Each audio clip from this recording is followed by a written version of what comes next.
Quelle joie quand on m'a dit: «Nous irons à la maison du Seigneur». Maintenant notre marche prend fin devant tes portes, Jérusalem. Jérusalem, te voici dans tes murs, ville où tout ensemble ne fait qu'un. C'est là que montent les tribus du Seigneur. Là qu'Israël doit rendre grâce au nom du Seigneur. C'est là le siège du droit, le siège de la maison de David. Appelez le bonheur sur Jérusalem, paix à ceux qui t'aiment. Que la paix règne dans tes murs, le bonheur dans tes palais. À cause de mes frères et de mes proches, je dirai paix sur toi. À cause de la maison du Seigneur notre Dieu, je désire ton bien.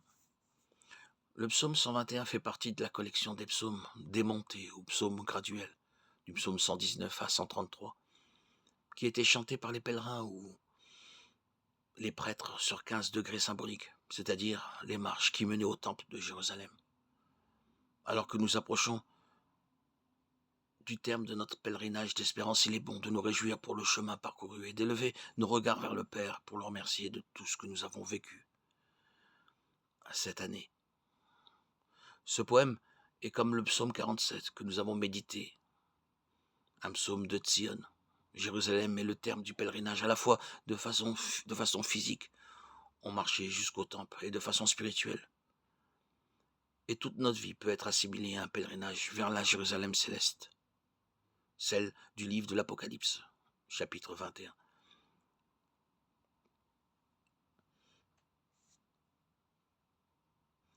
La première partie du psaume du verset 1 à 5 est une action de grâce pour le chemin parcouru et pour l'arrivée dans la ville sainte. Un pèlerinage demande bien des efforts et bien des sacrifices. Quelle joie quand on arrive au bout. En outre, Jérusalem rassemble tous les peuples, cette unité est source de joie. Dans la seconde partie du psaume, du verset 6 à 9, monte une prière pour Jérusalem. Les pèlerins prient pour que Jérusalem vive dans la paix et le bonheur. Pourquoi une telle attention pour Sion? C'est parce que c'est là que David a décidé d'établir le temple.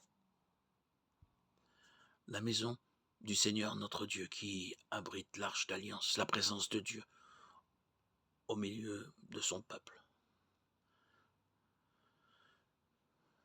Que nous puissions vivre toujours en méditant les psaumes, pour marcher ensemble, unis par la foi, dans la puissance et l'amour du Seigneur. Quelle joie!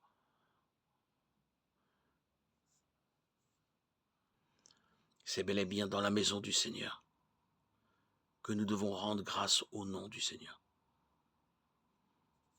Rendons-nous disponibles à cette espérance.